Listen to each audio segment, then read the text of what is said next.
दोस्तों, क्या हो अगर कोई हवाई जहाज उड़ान भरने के बाद अपने डेस्टिनेशन पर पहुंचने से पहले ही राडार से गायब हो जाए और काफी ढूंढने के बाद भी न मिले, तो अक्सर यही मान लिया जाता है कि वो जहाज या तो समुद्र में या फिर जमीन पर कहीं दुर्घटनाग्रस्त हो गया है।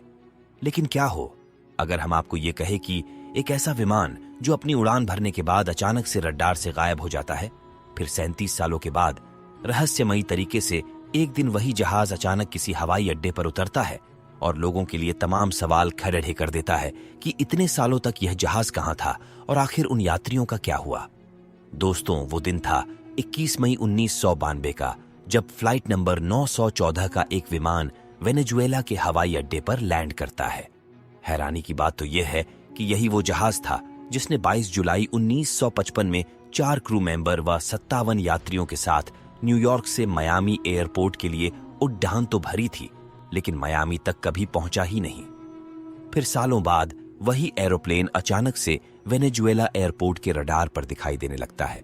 कंट्रोल टावर अधिकारी कुछ समझ पाते तब तक ये प्लेन एयरपोर्ट की तरफ आता हुआ दिखाई देता है और फिर आनन फानन में अधिकारी एयरपोर्ट को खाली कराते हैं।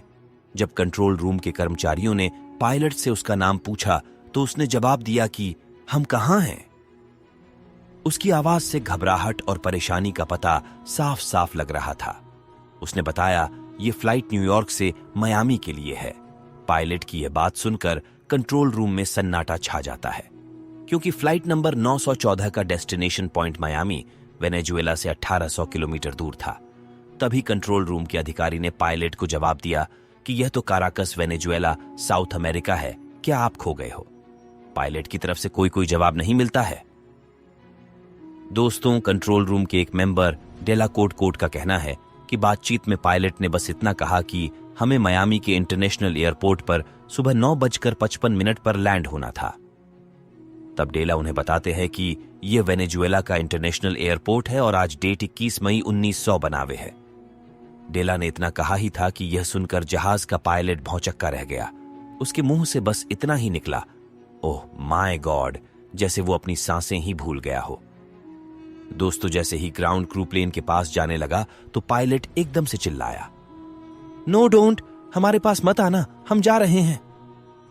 ग्राउंड क्रू ने बताया कि उस समय सभी यात्रियों के भौंचक्के चेहरे नजर आ रहे थे, जैसे वे कुछ समझ नहीं पा रहे थे कि उनके साथ ये सब क्या हो रहा था। पायलट दूर से ही ग्राउंड स्टाफ को हाथ से इशारा कर रहा था और कह रहा था, दूर जाओ यहां से। और इतना कहते ही वो विमान दोबारा से अपनी उड़ान भरता हुआ आसमान में कहीं खो जाता है, जो कभी वापस नहीं आया। तो दोस्तों, इस घटना के पीछे का रहस्य अभी भी अनसुलझा है। जानकारों का मानना है कि या तो यह कोई अलौकिक घटना थी या फिर यह जहाज टाइम ट्रेवल करता हुआ 1955 से 1992 में आ गया था। तो क्या वो जहाज टाइम ट्रैवल करता हुआ कहीं और चला गया है? ये बहुत ही हैरान कर देने वाला किस्सा है।